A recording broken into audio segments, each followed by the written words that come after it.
Time for Dart Talk. Brought to you by thedartzone.com. Stay in the zone. Thedartzone.com is an official Cosmo distributor and Windy City Fabricators, America's premier fabricators of orthotics and prosthetics. And Redwood Darts, America's newest tungsten darts. Stand straight and tall and hit them all. Redwood Darts.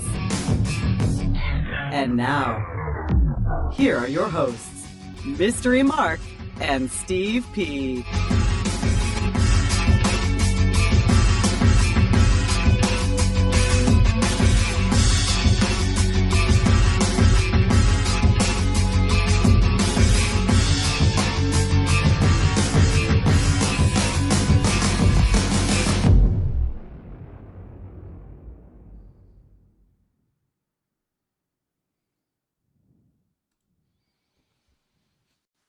Okay, welcome to Dart Talk. Hello. How you doing? I'm good. How are you?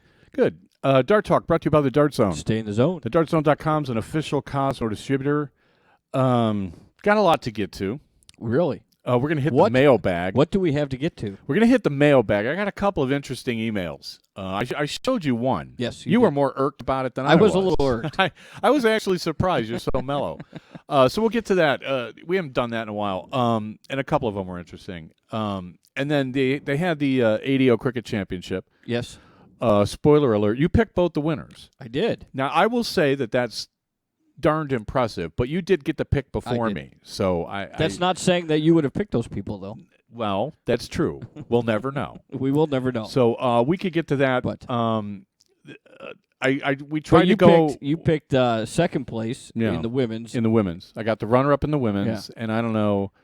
I looked at Chainsaw for a long time, and then I went with like Trent Sumner and somebody else. Yeah. But Chainsaw is always a threat. So, we'll get to that.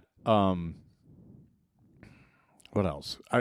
If we have time, I want to talk a little bit about practice, but that can wait, kind of. And then we could talk about your league night last night, which consisted of Me you not calling going. up saying I can't go.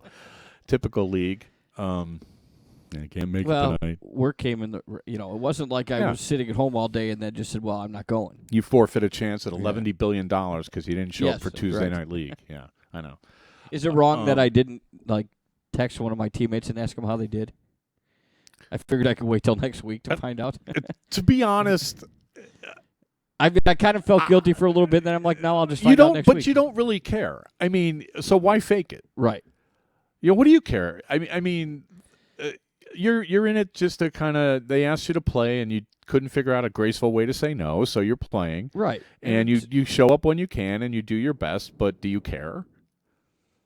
I mean, you care, but you don't. I mean, you want to do well, but I don't have. Yes, I obviously hate to lose, but it's overcome by the fact that I absolutely stink. And you don't put any time into it. Right. So you have zero expectations. Right? I threw Monday night practice when it was dead at work. Oh, yeah? And, it's like the first 15 minutes goes okay, kind of well, and then for 15 minutes, I'm like, look, I've never picked up a dart before in my life. I'm like, this is awful. And then I take a break, and then I go back to it, and it's just, I'm like, oh, my God. I obviously one day a week doesn't work, but I can't get even remotely close to any better. They handled it badly, but there's a baseball movie with Kevin Costner called For Love of the Game, which is a horrible title. But you're telling me about that, and I'm thinking to that movie, to the scene after he does the. I've never seen it, and I get yelled at Bobby Ojeda by people all the time. He does the Bobby Ojeda. Remember what happened to Bobby Ojeda? Mm-hmm. He was on the Mets, and I don't know what he was doing with a chainsaw. He almost cut off his finger or something, so he had this terrible rehab and stuff. So they kind of, in the movie, he's working in his barn with power tools and almost cuts off the index finger of his pitching hand. And so now he's doing a rehab to get back. And I went through that as I'm working my way back into playing every day. Right. And you have these dead spots and these dead days where you just literally frustrating. Stink. And it's like, how can I throw this bad? Mm-hmm. Because it's so horrible compared to how you remember yourself. It's like anything else. Like if you remember an old girlfriend from 30 years ago, unless it was really tragic, you don't remember all the bad stuff. You remember the good stuff, right? You forget the bad stuff and you remember the good stuff. It's the same thing with your dart game. Right, when you think of your dart It's an game interesting way of 15 putting years it. ago, you don't think about all the games you lost. You think about how you beat that guy and you hit this to win that, Right. and la-di-da-di-da, and little victory dance, or, the party afterwards was stellar, whatever. You know what I mean? So when you're in front of the dartboard and you're trying to work your way back, and you're all by yourself and you're stinking, that's where you have to, like, in your mind, be like, okay, this is just practice. I got a long way to go, obviously, but just you have to keep at it and get so through hard it. to do because It's like an obstacle course where, okay, this is the, like, really deep mud It's part, like, yeah. right?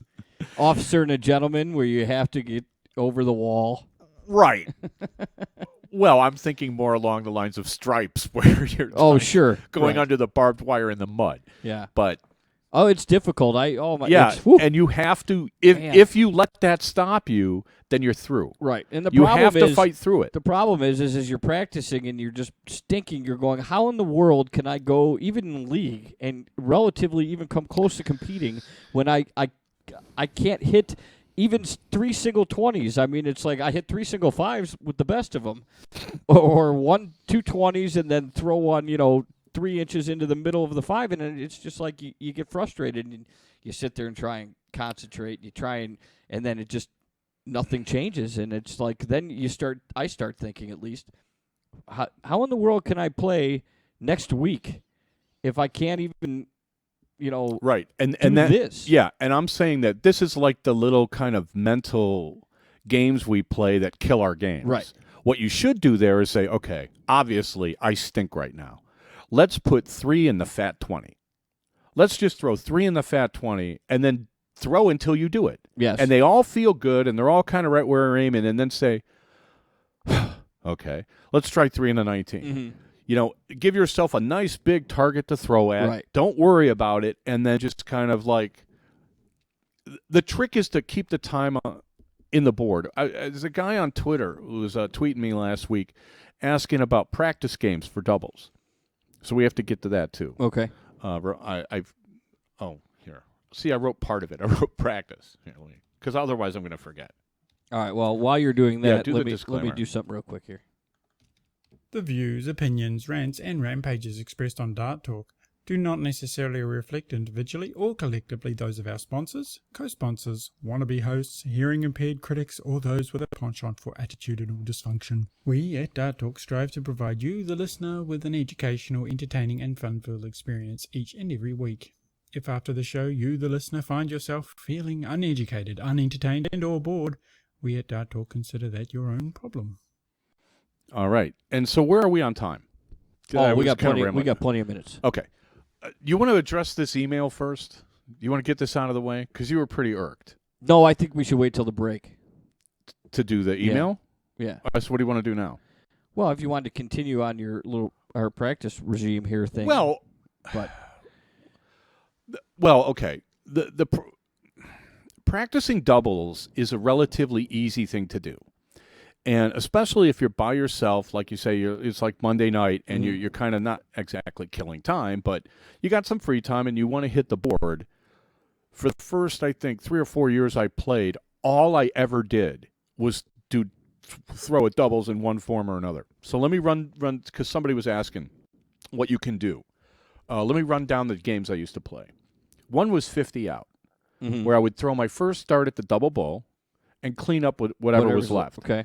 And if you hit the double bull on your first start, you get the 1 point, and then you could go for 2 and either throw a fat 10 tops or go for another double bull, and if you hit that, go for another double bull. I don't recall ever getting like a dead eye playing this game. But if you hit 2 double bulls, then you get 2 points. And the object is to get as many points in a row as you can. I think I had 13 was my record. And it was one of these things I would Which do in it effect, I mean, basically you took out 13 times in a row. times in a row Right. in 3 darts. Or less. Right, 3 darts. So you're always cleaning up the missed double bull with the 2 darts. Yeah, and at this particular time in my career, for the most part, if I missed, I was on 25. So then, Sure. Right? So then I decided that if I play this game, Did you always typically throw out the same number since you were practicing? Do you always go like 9, 16, double 8, I mean? Or yeah, did and that you- got boring. Yeah. I always went for the 9. So then I decided that what I would do is I could never do it the same way twice. Okay. right? So if I went 9 double 8, I couldn't shoot at the 9 anymore, right? Then I'd go like 1 double 12, Right. right? And kind of, work your way around, so it forces you to throw at other things. So that's 50 My out. favorite was always throwing at the 3. And to leave 22? Because I consistently hit the Hit the triple 19? 3. Oh, hit the triple. Because Okay. but also, even though this isn't necessarily correct, but when I was throwing well, a double 11 was a bullseye. I mean, Right. obviously smaller, but it's the same path. Yeah. And when you're able to hit bullseyes, I always I never feared falling into the 19, and you can still fall into the 17. But the amount of times I literally hit the triple 3 in order to leave myself 16 was great. So that was like my favorite.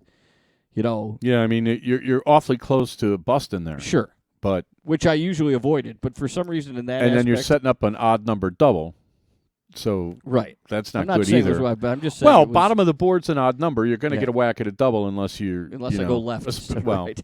well, no, But- 19, 17. You're still going to Well, 7. yes, right. Yeah, unless you hit Yeah. unless you hit the triple. But Yeah. basically, I Right. was aiming for the triple 3. Right. But Well, I mean, that's not a nice saying it straight was shot. correct, but it was. Well- It seemed for me when I was throwing well to always work great. I would do that if I had 15 left. I'd shoot the fat 3. Okay. Which I don't recommend that to anybody, but I used to think 6 and 11 were pretty good friends of mine. Mm-hmm. Double 6, double 11. Yeah. All right, so that's basically 50 out. And this is the kind of thing I would do if I had a board to myself in between matches in a blind draw or something, or if I was at a tournament and I just wanted to keep my arm loose and just get up and throw, because it doesn't do much good to get up and throw at just like whatever. I mean, set something. Right. Okay, I'm going to throw 3 double 20s, 3 out of 3, and just throw a double 20, whatever. Just something that makes you focus enough. Right? It's the same principle as like if you're going to play, on the putting green with somebody, putt for nickels. Mm-hmm. Just to, make yourself focus. Concentrate. Yeah, a little bit. Another game that a lot of people do that is easy to do by yourself, I can't remember if it was 27 or 29, but you start out with 29 points, and you throw 3 darts at the double 1. For every double you hit, you get 2 points, and if you miss all 3, you deduct 2 points. Mm-hmm. So if you hit 2 double 1s, you add 4 to 27, and you're on 31.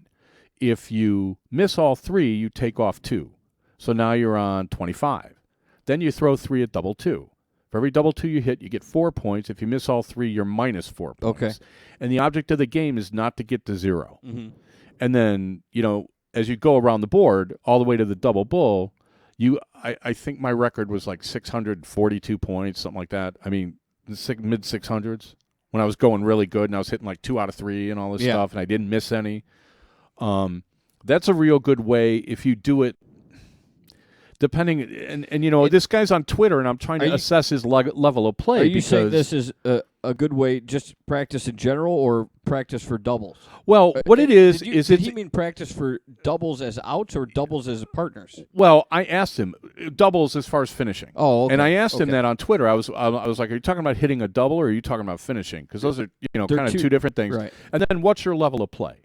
Right. I mean, if you're the kind of player that averages, say 50 darts or 50 points around, then it doesn't do much good to try to hit 2 out of 3 of every double because you're having a hard enough time hitting 1. See what I'm saying? Yeah. So, there's some games more advanced than others. This is a game where you could play by yourself. It forces you to do math in your head, which I think everybody needs to do if they want to play steel-tipped darts. And you can kind of like see how far you get. And if you only get the double 7 or double 8, I think if you miss everything, you end up on double 7. Okay. So maybe you start at 29. I can't remember. Yeah, but because I don't play it anymore. But I agree with you. Then you can alter it if you're not if your level of play is lower. Then don't do that. But just throw 3 darts at every double. Just go around and see. Like three darts at double 1. Whether you miss or not, then go to the double 2. See, yeah, I don't know about the value of doing it where you throw 3 at every double and it doesn't matter if you hit them or not. I mean, or do you throw it until you hit 1? Well, yeah, I would say, if you just want to go hit 1 of every double, and then if you miss it, you stay on it till you hit it. There are guys that like go once around the board to hit every double, and then they go back to hit the ones that they missed. And I'm like, well, how are you going to remember if you miss a lot? Yeah, These right. are good players, so they're only going to miss 5 out of 20, and then they go back and hit the other 5. Okay, fine. I mean, I wouldn't recommend that. If you're going to For me. well, if you need a cocktail napkin and you got to write down all the ones you miss and you Exactly. run out of room, that's discouraging. So Yeah. I mean, I wouldn't do that. But this is games that you could keep in your head. Hickory says it's 27. It is And 27. 45 if you're doing triples. Oh, thanks, Hickories. That's good to know. I never did it with triples. I never saw the point of doing it with triples. There's how many times are you going to throw a triple two? I just Right. So Never? I never did it. I never did it with Well, triples. not on purpose, I've at seen least. guys doing it. I saw Bill Davis I've doing thrown it plenty of triple twos, but on purpose. No, I didn't mean to do it. Okay, so that's another one. I actually invented a game, but for this one you need to play with somebody. And this was a game where it was sort of like a modified 27, where you would throw 3 at the double, or you had to hit one of every double all the way to the bull. Mm-hmm. So if you hit double 1, then you would go to double 2.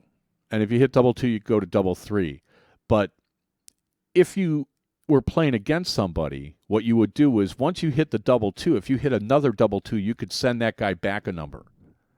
Right? Okay. And so it got to the point where you're down at the 18, 19, 20, and you're a little far behind.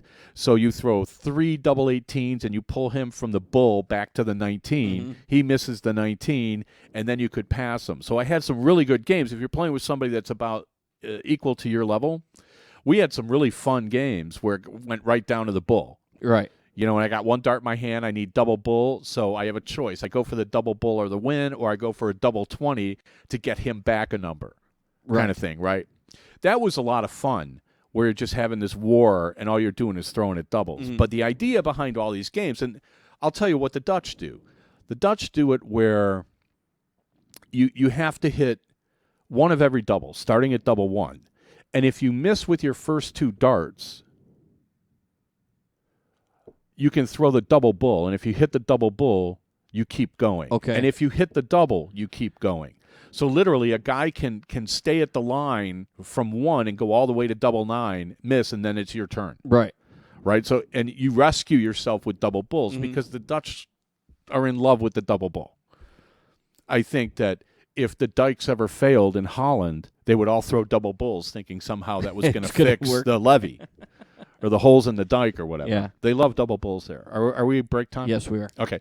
So we'll take a break. We'll come back, do the mailbag. You listen to Dart Talk with Mystery Mark, Steve P., and we'll be right back.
The views and opinions expressed on Dart Talk are those of the hosts. They in no way should be misrepresented, misinterpreted, or made to claim that the universe is against you, your family, your city, or the darting community at large.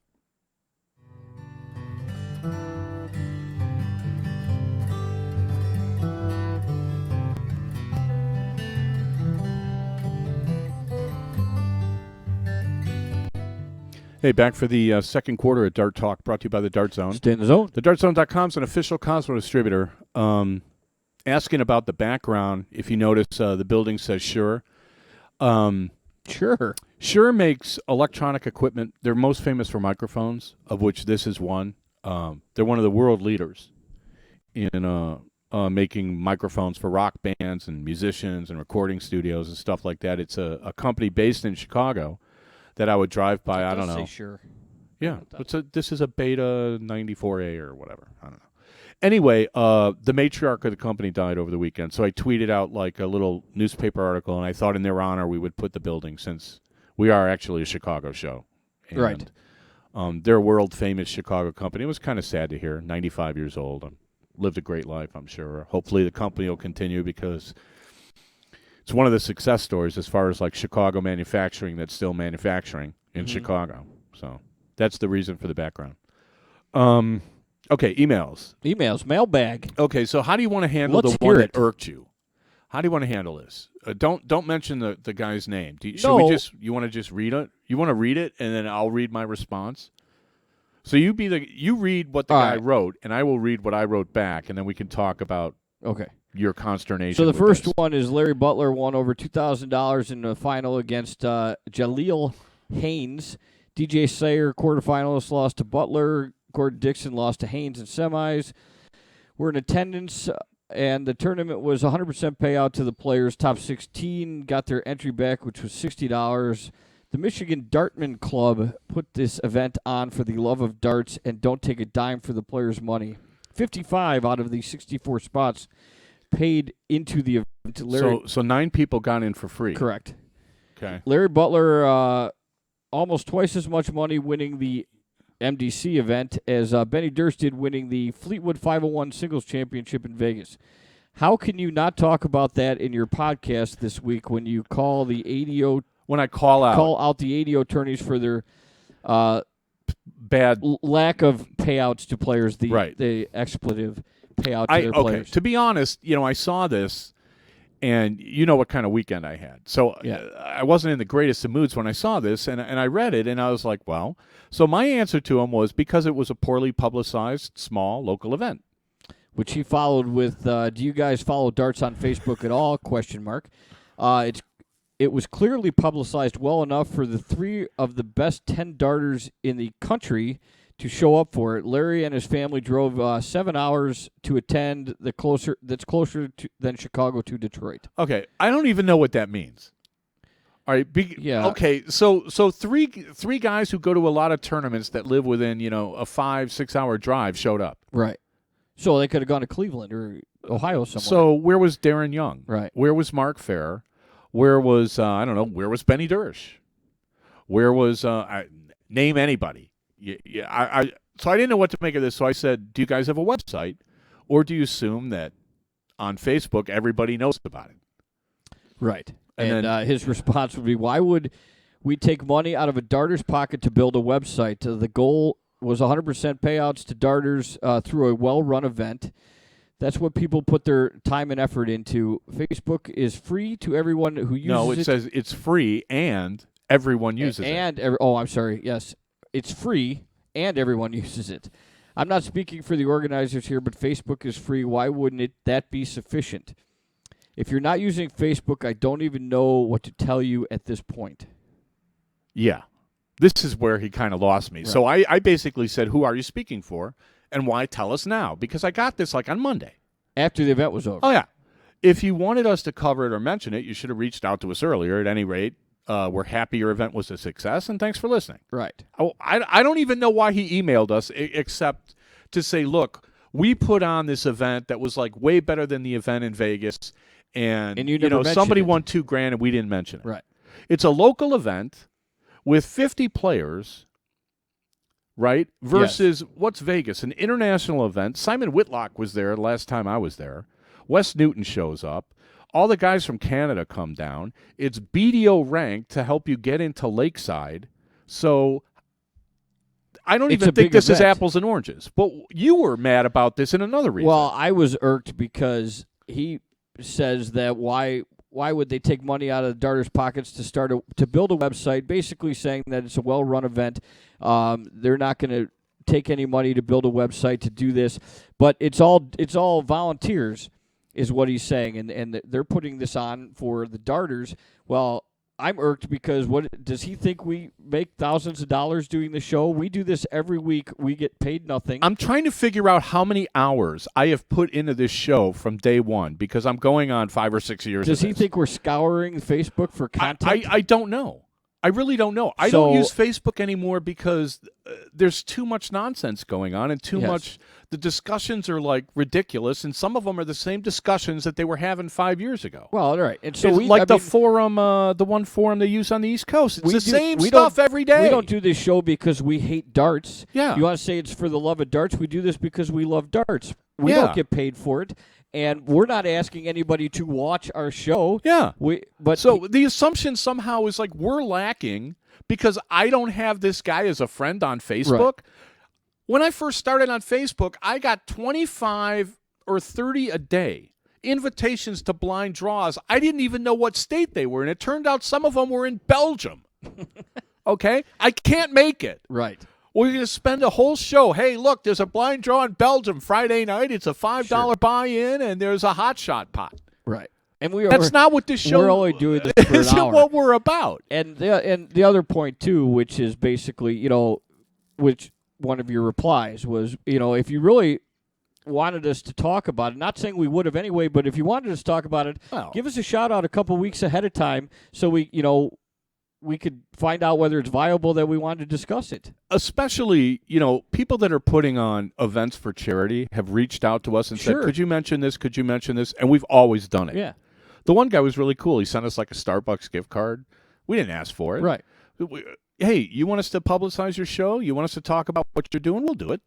I have no problem with that. Not necessarily always, but yeah. I mean, I don't know that we've ever turned anyone down. I mean, I don't think we can go like 45 minutes a week on a blind draw for, No, or something, but if people have asked us to do it, we've done it. Right. I don't have any problem with it. I don't think you can compare a little local event like this, however successful it was, or to a national tournament where you can't. You had, maybe 25 of the top 100 players in America in attendance. I mean, I don't know how many, it's up to you. Plus how many of the top Canadians, plus who came from Japan. And you're going to and you're comparing these two somehow that the one that paid $2,000 is a superior event.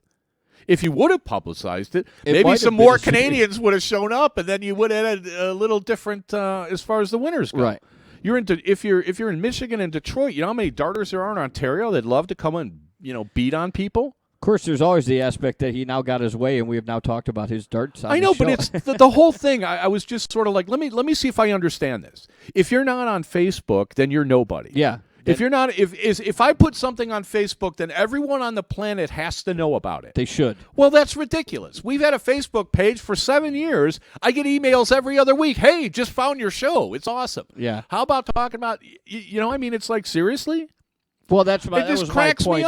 That was my point of, are we supposed to be scouring Facebook just to find out any information of any dart tournament out there? So we can convey it as if it has meaning to everybody. We have listeners in Brazil, in Belgium, in Australia. How much do you think they care about a local event in Michigan compared to a local event in Wellington, New Zealand, or a local event in Brussels, or I don't know, Bruges?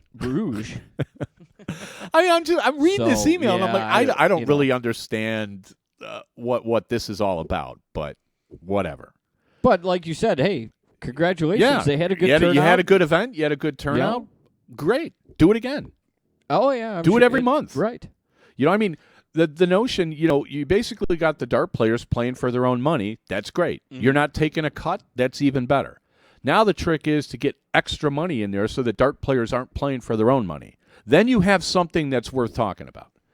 Okay, Right. if you can get the local businesses to chip in $2,000 and now the winner gets $4,000, call me.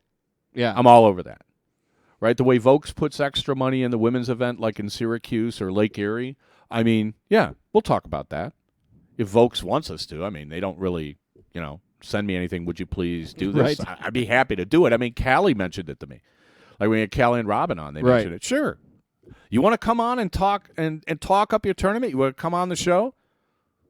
Be my guest.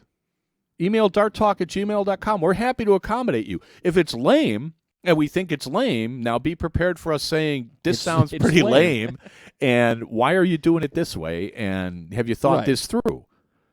Right? Well, there's nothing wrong with that. Yeah, I mean a little criticism is. Well, I everybody should mean, be able to I'm just accept saying. criticism. Don't think that you're going to get an automatic massage from Dart Talk because we don't roll that way. Somebody wrote a book about darts, and I said, "Hey, if you want us to review it, send me a copy. I'll be happy to review it. No guarantees."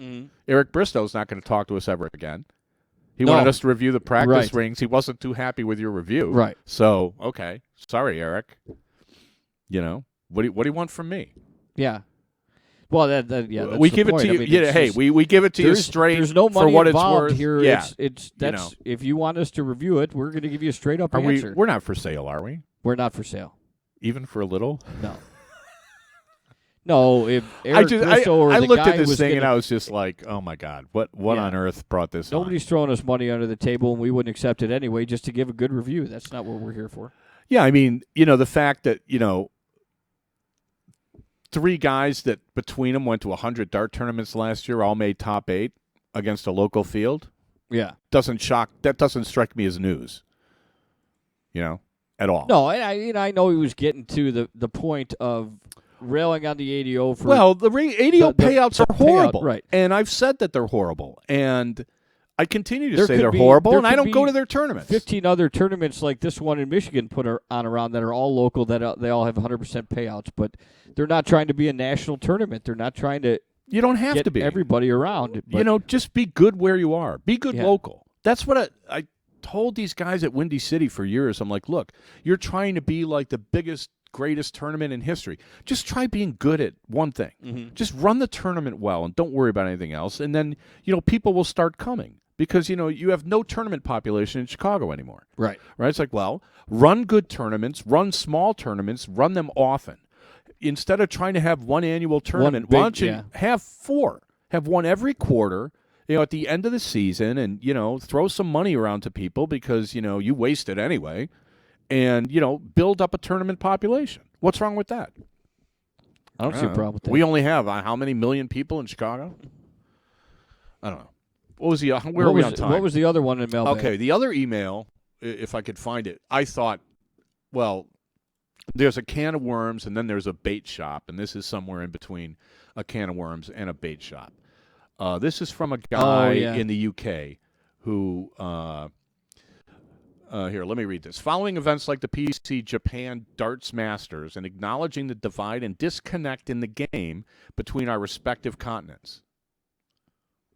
Okay. That's quite a beginning. Yeah. For, should the powers that be, in quotes, organize a Ryder Cup-style tournament, USA and Canada maybe, versus Europe to promote the game further? If so, what sort of format and general setup would you like to see? A round of soft tips, cricket?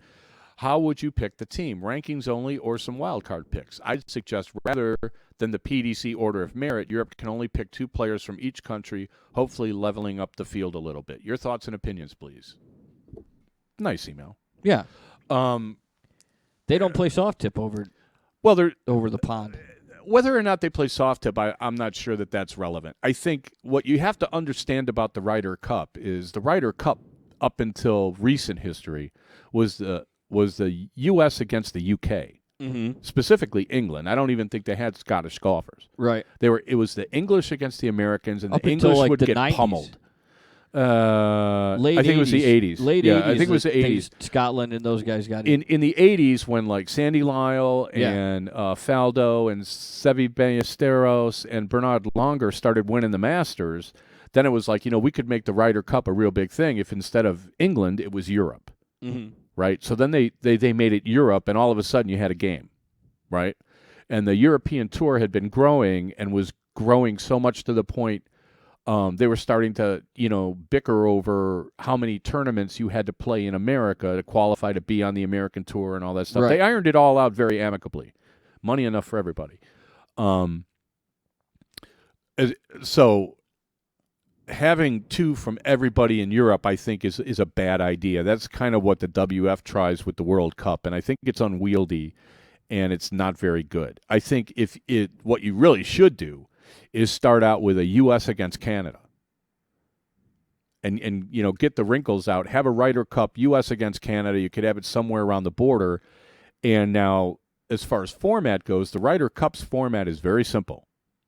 You have a half a day of foursomes and a half a day of best ball. Right. That's the equivalent of a half a day of cricket and a half a day of 0-1.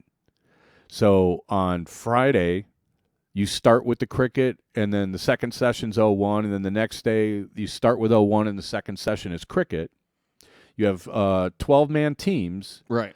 but only 5 play each round, and then all 12 play the singles on Sunday. Right. So what you would have to do is you would have your teams, you would have to pick, guys that are really good at cricket, guys that are really good at 0-1, and guys that are really good at both, because I think in the singles on Sunday, if you had the same point system and everything, you'd probably have to pick. You'd have 6 matches of cricket and 6 matches of 0-1, and where it would be alternate pick or something. Or you pick the game. If you pick the game, I get to start or something like that. I get to throw, right? Okay. So if you pick cricket, I get to throw. Right. If I pick 0-1, you get the, something like that. To do it with the U.S. and Canada, I think, would be so much easier, because what people don't understand about the Ryder Cup is there's no money in it. Mm-hmm. They don't get a dime. The organizing bodies that pick the teams foot the bill. Now, as far as the powers that be, I kind of gave this a little bit of thought. Who, off the top of your head, would be picking the American team? The ADO? See, I would have a problem with that. Right. And now here's I don't know where we are on time, but after this we'll take a break. Okay, let me just finish this point as far as how many darters the ADO represents or claims to represent is vastly outnumbered by who the NDA. The NDA won't say they represent them. The ADA will say we have X number of members, and it's over 10,000. There's no way on earth. If you look at the ADO website, there are 46 leagues out of 50 states. There are 46 leagues affiliated with the ADO. Okay. That strikes me as being woefully small, as far as based on the states, number. Right. Well, based on the number of leagues in America, there's way more than 46. So I don't know how the ADO can claim any sort of leadership in American darts. Now, if you eliminate soft tip and electronic darts, which is what the NDA does, because they're like kind of a board manufacturer's rep or whatever, and they run their leagues. I mean, they get 10,000 people at their tournaments. What's the most the ADO gets in a single tournament in a year? Like 250? Right. I don't know that I've ever seen 300 people in an ADO tournament. And that includes all the people that are flying in for the Nationals. They have 10,000. Their tournament goes for 2 weeks. ADO's is a weekend. So now you tell me who's the leader in American darts. Right. And I'm not – there's other leagues that you could, talk about too. There's the ADA, who has soft tip and steel and handicap and non-handicap. Take a body from each – this make is your own little governing body. Yeah, well, this is part of the problem is you would almost have to come up with a new dart authority. Mm-hmm. Maybe we should do it. Declare ourselves the kings of all darts. And then, just start inviting players. And being like, well, in order to be in this thing, you have to be a member of from Michigan. Hey, I have no problem with people writing us emails. I just kind of objected to this on a philosophical ground. But hey, keep them coming. I don't expect everyone to agree with me. I seriously doubt everyone does. Happen. But that's why this Ryder Cup thing is sort of like, I think the WDF World Cup is totally stupid. but they've been doing it for so long, somehow they think that if you do the same stupid thing over and over and over, now it's a tradition, right? They're stupid because they exclude so many players that are good. So, okay, well then you've now made your event irrelevant. So I don't have to pay attention. As a journalist now, we can ignore it because you're not for real. Right? When the PDC does it, if you look at how the PDC does theirs with the 2 people from every country and stuff, it's too many. The Ryder Cup isn't like that. The Ryder Cup is focused. Oh, sure. Right? It's us, literally U.S., against them. Right? And them, is pretty big now when it comes to Europe and European golf. When it comes to the President's Cup, which is all the countries that are not part of the Ryder Cup, we smoke them. Yeah, apparently, for the most part. Well, the U.S. and Canada, if it was structured right and you got the top players from both countries, I think that would be. I would think that would be. That would be well worth watching. Yeah. And people can pick whoever they think should be on the team, and I'll be happy to disagree with you, but. If you formatted it, the way I'm thinking, where it was like half cricket and half 0-1, Canadians play mostly 0-1, but Americans play more cricket than anyone else. So you're kind of offsetting the cultural advantages and stuff like that. And if it worked, then you could open it up to North America versus Europe. Or North America versus the Far East. That's or why something. I would agree with you. But that's where you have to get money. You take the history of the way the Ryder Cup started. Yeah, you start out small. And it would be compelling just US the original Ryder Canada. Cups were probably the closest matches were the drinking matches after the golf was over because, it was kind of like a mismatch. But for the players, it was good. It was a social thing, and you took a vacation, and you bring your family and all this stuff. And, they still do it that way. But now it's like they're flying first class. They used to fly over on the Concorde and stuff like that. And it's like, okay, now scale that down to darts. Right, the WDF does it where they're collecting all this money from the players to send whatever players qualify to go. Where's the sponsorship money that's supposed to be doing it? Yeah. Why are the players paying a dime? What if it was for real? They would have qualifiers that had no entry fee, and anybody could play. So now you're going to get the best field you possibly can muster, right? And then those are the guys that the sponsors are going to send to do battle. Oh, that was nice. Oh, now we might have to take a break. Uh-oh. Yeah, let's. We're going to fry the keyboard here. Uh-oh. We're going to take a break and call the emergency squad. You listen to Dark Talk with Mr. Mark Steve P. We'll be right back.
Dart Talk agrees to adhere to the Geneva Convention in treating fairly its prisoners in their war against lackluster darting administration and behaviour.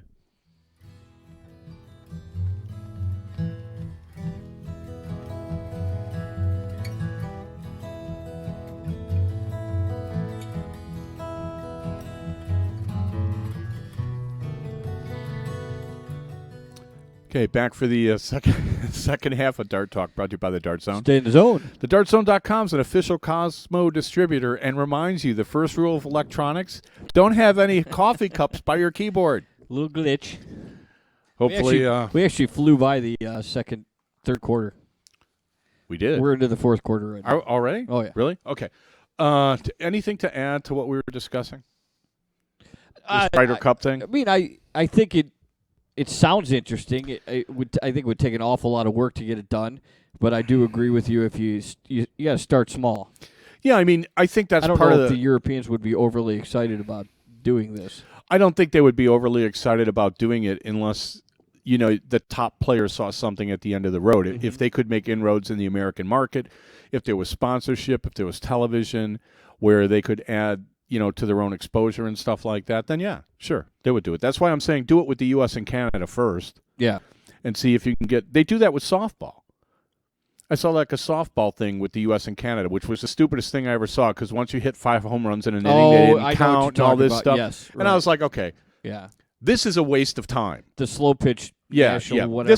This is just like, why are you guys even playing with rules like this? This is just dumb. And right. Why don't you But make them use wood bats? But it gets on ESPN. They'll put anything on once.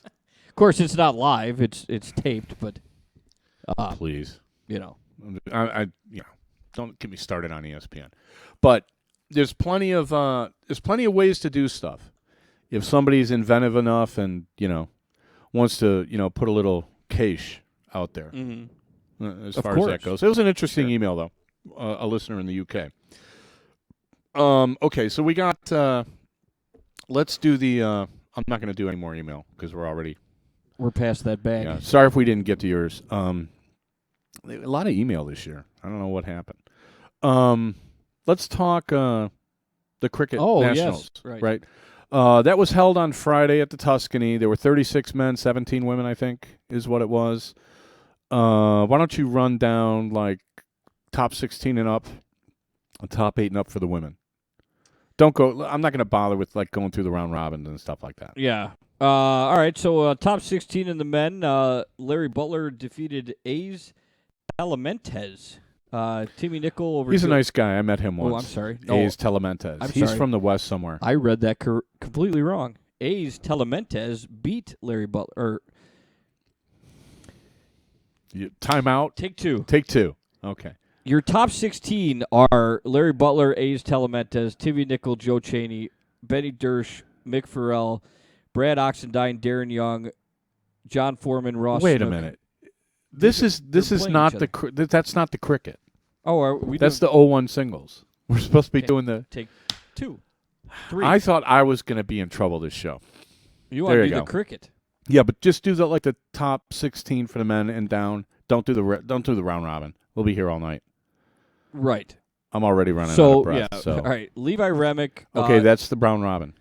Well, that's the only thing I got. These are the. You don't have the knockout? Oh God! Each 4 people that won their knockouts are going to. Somebody glitched up the ADO website because they had that up the other day, and I was reading it. But if I read the 4 people that then you'll get the top 16. Okay. Levi Remick. This one I actually did right. Levi's coming. John Foreman, Joe Cheney, and Stan Perry get out of theirs. Dan Moore, Alex Reyes, Tom Sawyer, and David Fathom. Jim Widmeyer, Bill Anderson Jr., Patrick Kithy, and Robbie Phillips. I think Patrick was one of the guys I picked. Yeah, you did pick him. And Trent Sumner.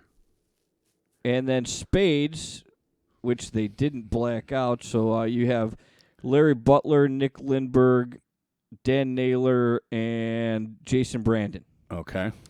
And Some since familiar they names don't there. give us anything after that, Yeah, we have it on very good authority that Joe Cheney is the runner-up to Tom Sawyer, correct. which may be Tom Sawyer's first national championship if you take Scott Wollaston's word for things.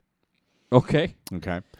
That was the men's. And, okay, for And the women? The women, you have Debbie Ivy, Brenda Roush, Kay Hoover, and Paula Murphy get out of their round, and then Nicole Rowell, Dorothy Spencer, Rowell, I think. Lisa Ayers, and Sandy Hudson Okay. get out of theirs, and then you have Sandy Hudson winning. So Over Brenda Roush. Brenda Roush. So I think I picked Brenda after you took Sandy, so Mm-hmm. we're looking good there. No one took Chainsaw. Right. Chainsaw, the runner-up to Tom Sawyer. Congrats to everybody on that. And now you have the 501 results. yes, which I've already started. Yeah, I mean, what is today? Today's The 27th Wednesday. This of- tournament was over Sunday afternoon. Uh-huh. Where are my results? They're not very good. I just whatever. All right, how many do you want me to do in this one? Do run through the matches, top 16. You know who beat who, and Okay. I don't think they even have leg scores. So No, they don't. Yeah. They just have the seeding. So in That's your great. top 16 matches, A's Talamarez takes out the number 1 seed Larry Butler. yeah. Now this is seeded for BDO. This is by BDO ranking and for BDO points that count to Lakeside. Okay. So Larry couldn't have been happy about losing top 16. Joe Cheney takes care of Jimmy Nickel. Timmy Nickel. What did I say, Jimmy? Yeah. Damn. Mick Farrell loses to Benny Dersch.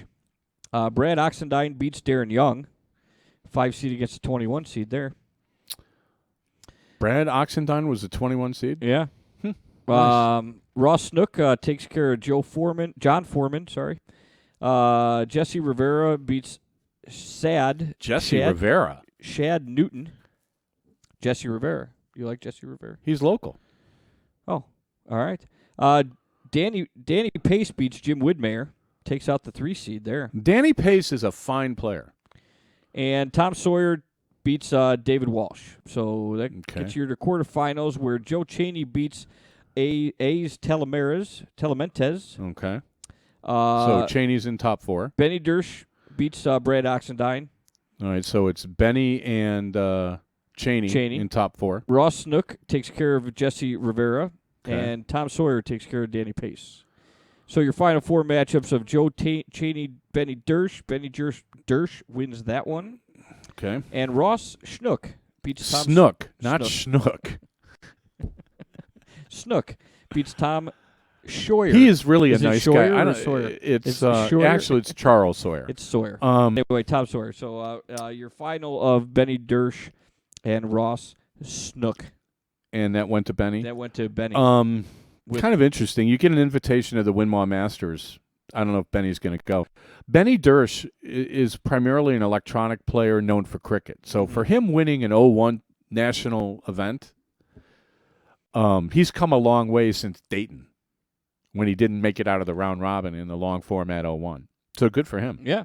Ross Snook was the 18th seed. So So you got an unseeded player winning Yes. over an 18 seed. right. Well, how about that? You don't see that every Jeff day. Smith didn't even make it into the top 16. Who knocked him out? It would look like John Foreman.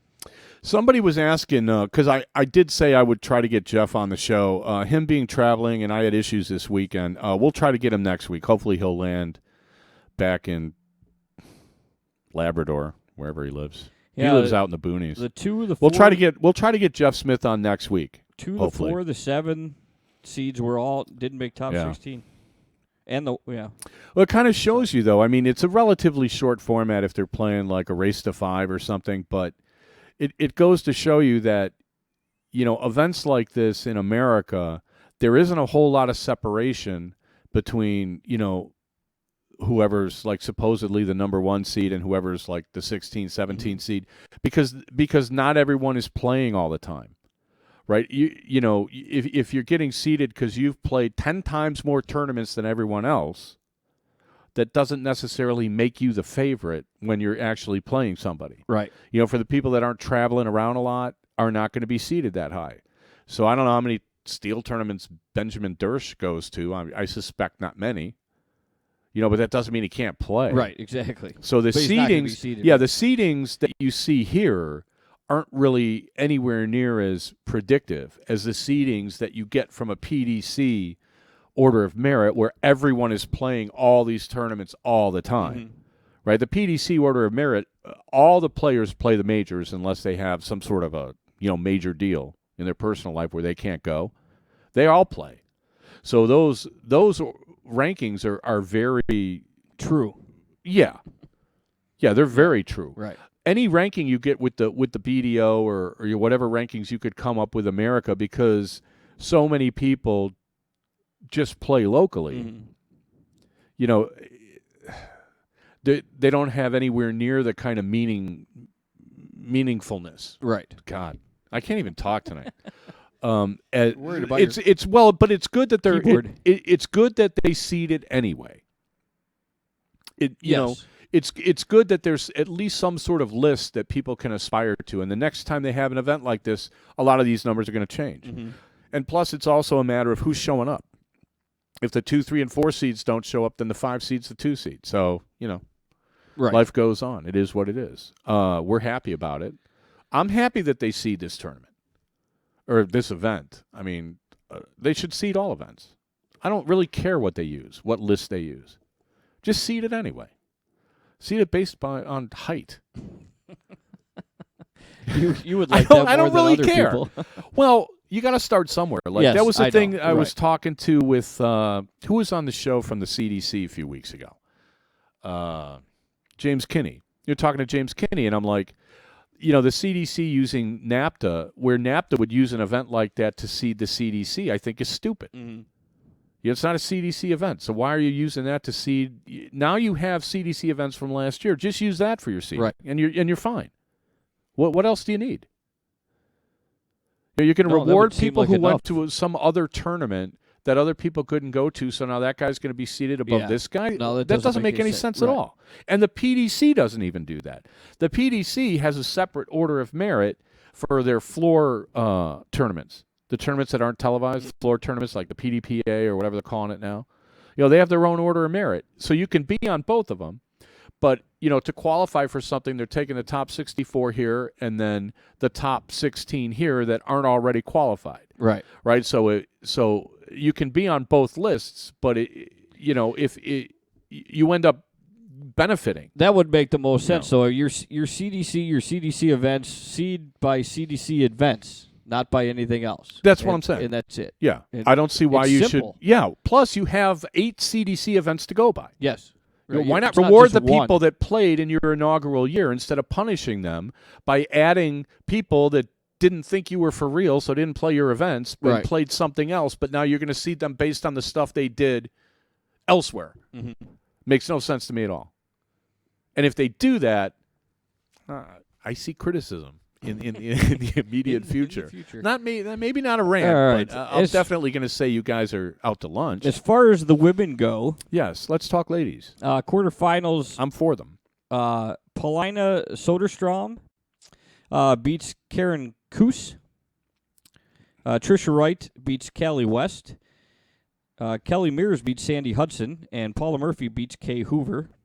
Okay. So you have A lot of good players there. you have a Paulina I don't know about the Scandinavian. I don't think I've ever heard of Soderstrom her, against but Trisha White. Trisha White. I'll take Wright, Trisha Wright in yeah, that one. She won that one. Okay. You're correct. And Paula Murphy takes care of Kelly Mears. Okay. And then the spoiler alert that was earlier was Paula Murphy wins over Trisha Wright. Yeah, I was surprised that Paula didn't win the cricket, but I'll bet you Sandy played really well as far as the cricket national goes. Okay. And unfortunately, we don't have any other results from the. Are they still calling it the Fleetwood? I thought they stopped calling it. I think they are. Yeah. It's Fleetwood Memorial Las Vegas Open. Okay. Well, if we NODOR. if we get results next week, maybe we'll do them. I mean, people maybe already know. Maybe they're on Facebook. Oh my God. Oh, well, then everybody should know. Yeah. I mean, why does CNN even have a channel when they could get everything off of Facebook?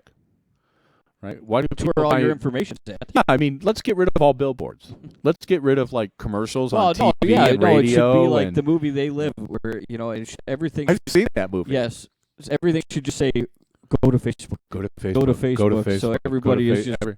You know, you can only have 5,000 friends on Facebook. Yeah.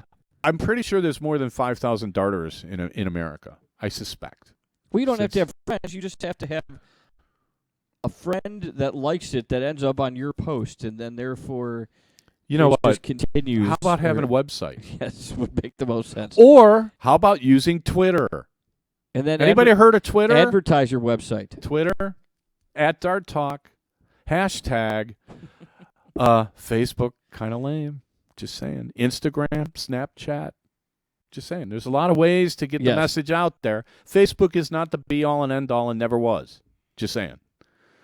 Apparently, everybody's on it. I'm not on it. Well, I'm on it, I'm but a it doesn't voyeur work anymore, of certain and things, I'm but not going to put up with I the kind read of stuff certain people posts, but type anymore. yeah, It's like the people are arguing about the same thing that they were arguing about 5 years ago. It's like, seriously? I got better things to do right. than like let's rehash the same argument. You know, what was the one guy?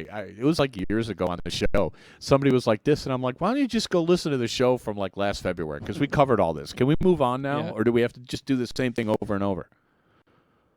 Seriously. Well, yeah, when it's new to other people, they don't. Oh, it's on Facebook. Everyone should know. If you make that assumption, I don't know what to even say to you. Other than you know what I that's mean? Not true. Yeah. Not everybody does not know. How many darters do you know? What percentage of darters do you know that are not on Facebook? What percentage that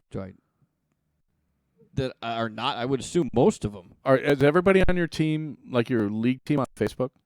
Well, not that I know of. I haven't friended all of them. So you're not even friends No. on Facebook with guys that are on your dart team. No. I think that says it all. No. Because the last dart team I was on, half of them didn't even like Facebook and thought it was stupid and would never go near Yeah. it. And then some people liked it. It's okay, fine. But the assumption somehow that everyone is on Facebook is like, Asinine? well, it's wrong. That's why we have Twitter. And that's why we have all this other stuff. Well, you know, I thought you saw some of our tweets. Or that was goofy? No, yeah, it's goofy. She's on Twitter. I'm not on Twitter. Well, you can follow us at Dart Talk. We have a Facebook page. You can message us. It's called Dart Talk by some strange coincidence. We also have a It's website. amazing how that works. It's darttalk.us. And we also are on Oh, wait, we have a Stitcher.com website? and TuneIn.com. So if they put Yeah, we have a website. So- We're taking money away from all you darters to have a website. it's not granted it's not necessarily updated all the time, but we still have a website. Well, it does need some. It's needed attention since Yeah, Sam, somebody the updated it like intern is I don't know slacking. 2 years ago. I don't know what this I intern is think doing. Sam RUNTOFF. I don't know what happened to him. Anyway, Hopefully he's. I don't know if he's back with his dad in Virginia under 24 yeah, inches of snow. they may not have. I They don't might know. I have haven't no heard internet from them. access whatsoever. They right might now. not have it to begin with. Yeah. They might be like arguing with HughesNet. Yeah, maybe. Live where you love. That's pretty lame. Have you seen? We're gonna finish the show. Have you seen this commercial for the Gillette ball thing where these two guys are sitting on the couch talking about shaving? No. And the guy's like, "Oh, it's even got a fine trimmer. Oh, I didn't even know it had a fine trimmer. See, you could look like that guy if you knew it." Oh, You haven't seen that thing? I have. It seen, starts I've- out where they're on the sofa and they're going like this. Yes, I have now. What do you think of that commercial? But most of the time I've seen it. It's without volume, and I wasn't exactly sure what was Okay. going on. So I don't. Well, what did you think when you saw it without sound? Well, obviously not that much because I barely remember it. Okay. You, on the other hand, I find this commercial disturbing on a number of levels. So, I don't know. okay.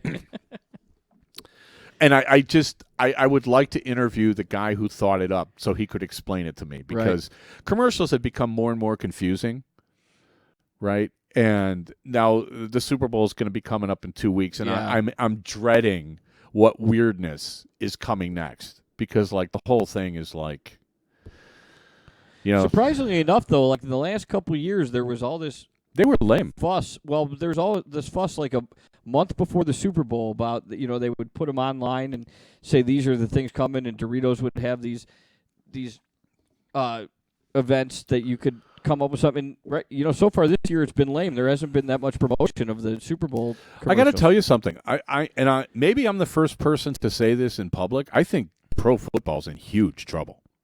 I don't know if you're the first person to say that. I think they are in huge trouble. Somebody said, an ex-NFL player said he'd be surprised if football was around 20 years from now. I think I'd be surprised. Yeah. I'd be surprised that unless they got the teams from correctional facilities. Guys that are in for life and don't care if they get CTE. Did you see the one guy died? He got CTE at the age of 27, stage 2, only played 2 years. Had 1 concussion in college and 1 or 2 in high school. And the guy's basically, his brain's so messed up they killed themselves. So you can autopsy him. My buddy from Ohio was in town a couple weeks ago, and he said the exact same thing you said. He goes, the only way to fix it is to get rid of helmets. Well, you have to slow it down. Only way, but the way to slow it down is the only way to get it's a very oddly non-intuitive solution. But if you got rid of helmets, guys wouldn't be throwing their heads in there at full speed. Right. And then you'd have something more along the lines of it would look more like rugby. Right. Which is still a tough, hard-hitting game. Yes. Let me tell you, World Cup soccer is a tough, hard-hitting game. Those guys have no pads at all. Yeah, they're running around. A lot, though. They do, but at the same time, there's a lot of contact. I totally agree. And you have to they be tough. tackle. And, you have to be tough. And the women are tough. Yeah. They're beating on each other and stuff like that. You don't have to dress up like an astronaut and launch yourself like a missile. Right. The game's too fast. And they keep making it faster and faster and faster, and nobody can even watch the game anymore. No one knows what happened until you watch the play 5 times in slow motion. Well, right, and then now there's replay involved, so nobody knows whether it's a foul or they call it a penalty, but then they got to go to the replay booth to make sure, because it's so fast that the referees are having a tough time calling it, that they got to go to the replay booth. Either that, I don't know, to make sure whether it was actually a foul or not. Play it in sand.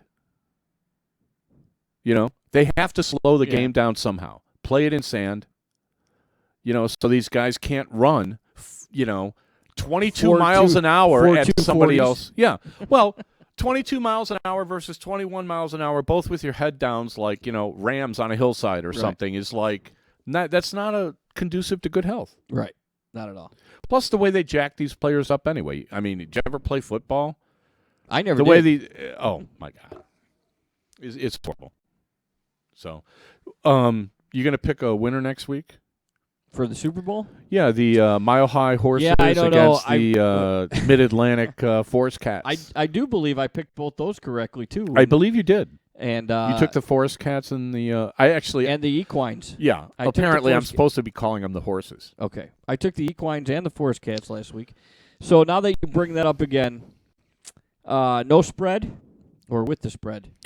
How about just who do you think will win? Let's go.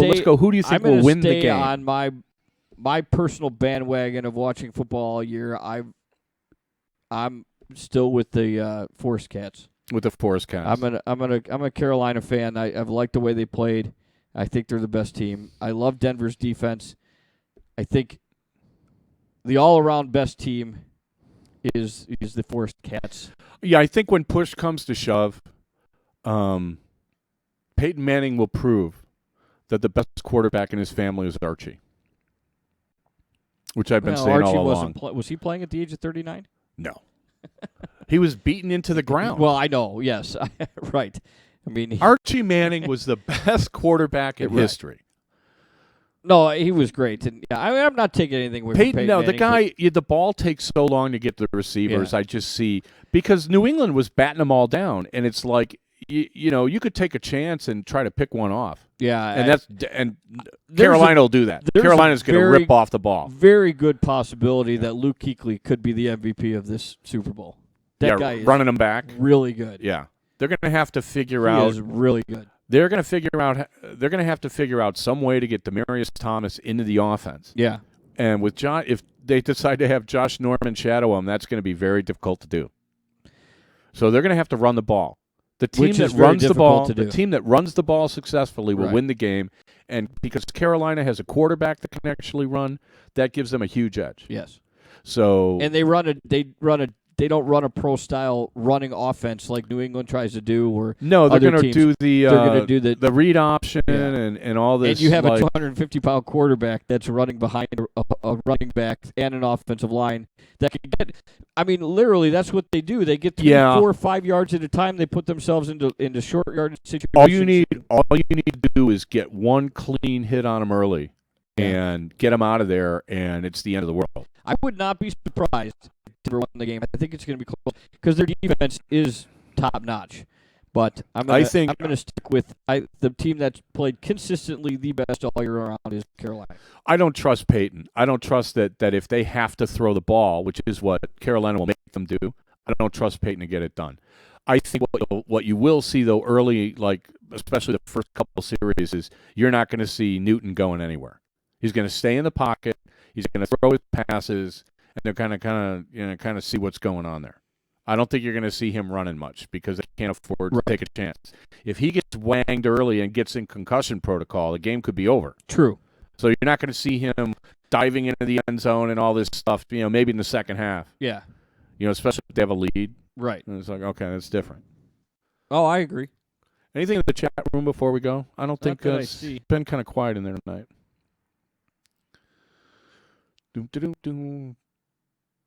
Okay. Not much there. No. Hi, Goofy. No, not much. Well, let's wrap it up. Thanks, everybody, for listening. We will be back next week, our usual time. I will, again, try to get Jeff Smith. Hopefully we can. You got anything? Sounds good to me. We'll have Super Bowl predictions and maybe some advice on the props. No. They're having the draft. They had the draft tonight. We're up I don't know how bad our ratings are, but we're up against State of the Unions and stuff. Tonight there's a town hall on Flint, Michigan's water. Oh, is it really? Wow. You've got new episodes of SVU and Criminal Minds and the Pro Bowl draft. Yeah. And well, that's over by now. That started at 7:30. That should be over by the time we were on the air. I don't know. It's kind of weird. You got anything else? No. I'm out of breath. Okay, thanks everybody for listening, and we'll talk to you next week. Everybody take care. Safe travels.